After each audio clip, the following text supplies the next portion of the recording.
Selamat sore, hari ini saya akan melaksanakan vlog UTS mata pelajaran Hukum Perbankan.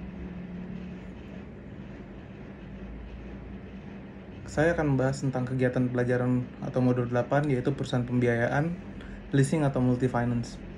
Di Indonesia, lembaga pembiayaan mulai resmi diakui setelah pemerintah menerbitkan Keputusan Presiden nomor 61 tahun 1988 tentang lembaga pembiayaan.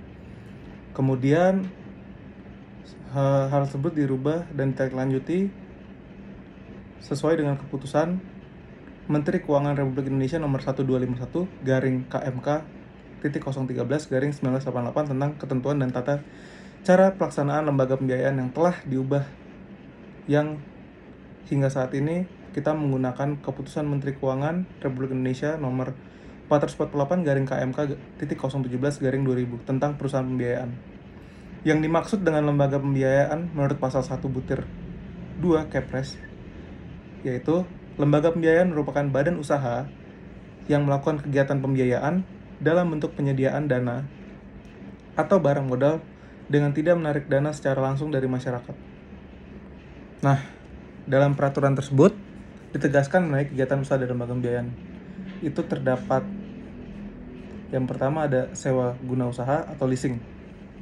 Jadi apa sih leasing itu? Leasing merupakan kegiatan pembiayaan dalam bentuk penyediaan barang modal, baik secara leasing dengan hak opsi financial lease maupun leasing tanpa hak opsi atau operating lease untuk digunakan oleh lessee selama jangka waktu tertentu berdasarkan pembiayaan secara berkala.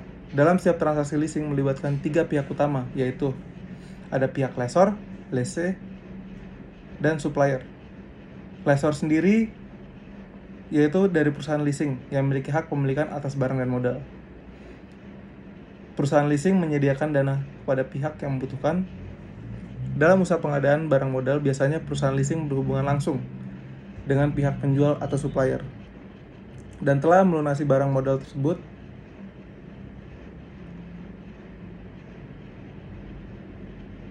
Lessor itu bertujuan untuk mendapat kembali biaya yang telah dikeluarkan untuk membiayai penyediaan barang modal dengan memperoleh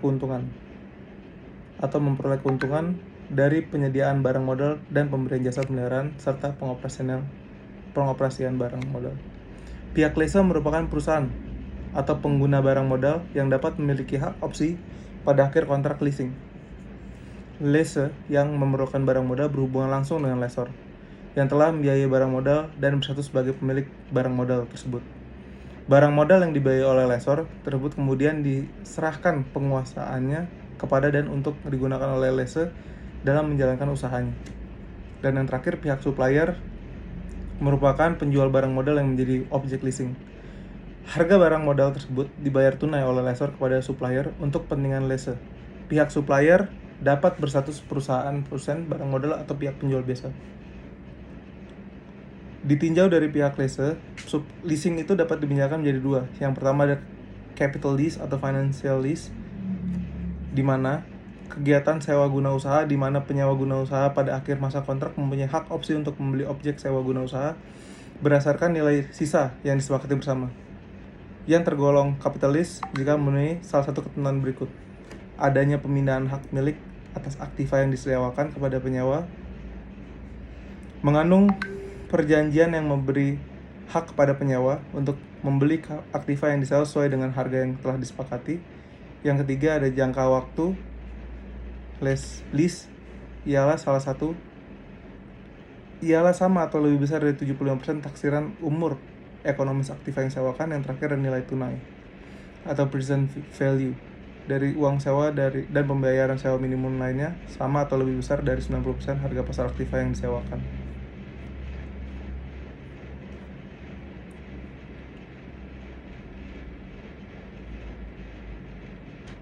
Operating lease merupakan kegiatan sewa guna usaha di mana penyewa guna usaha tidak mempunyai hak opsi untuk memiliki objek sewa guna usaha.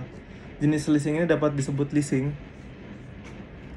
biasa karena lessor sebagai pemilik objek leasing menyerahkan objek tersebut kepada lessee untuk digunakan dalam jangka waktu relatif pendek dari umur ekonomis barang modal tersebut.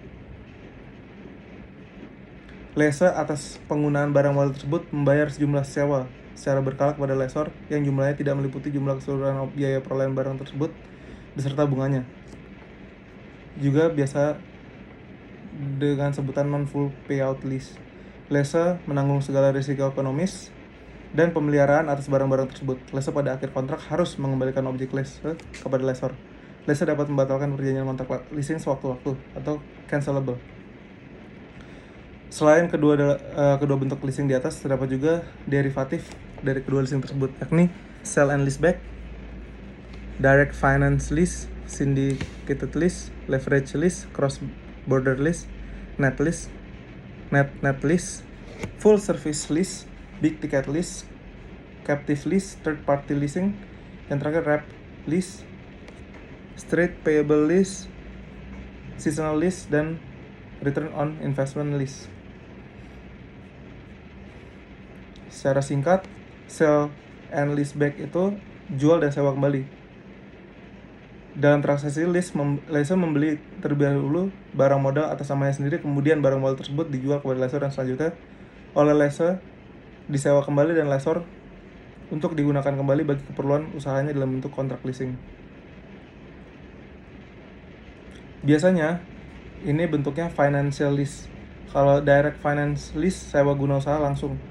Lessor membeli barang modal sekaligus menyewakan kepada lessor. Pembelian tersebut juga dilakukan untuk permintaan lessor dan lessor juga yang menentukan spesifikasi barang modal, harga, dan suppliernya.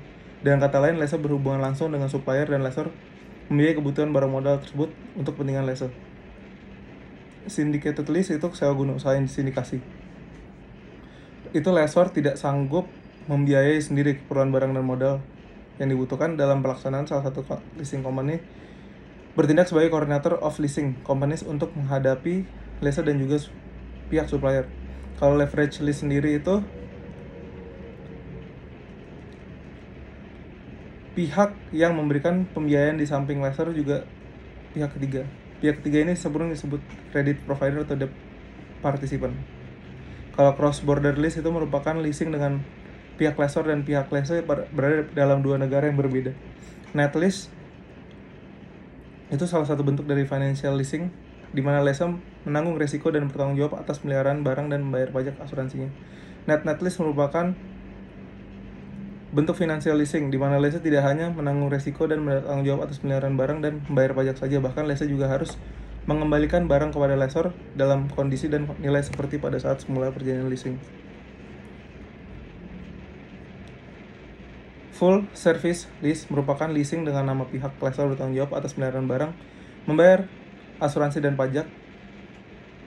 Big ticket lease merupakan leasing untuk barang-barang mahal, misalnya pesawat terbang dengan jangka waktu relatif, misalnya 10 tahun.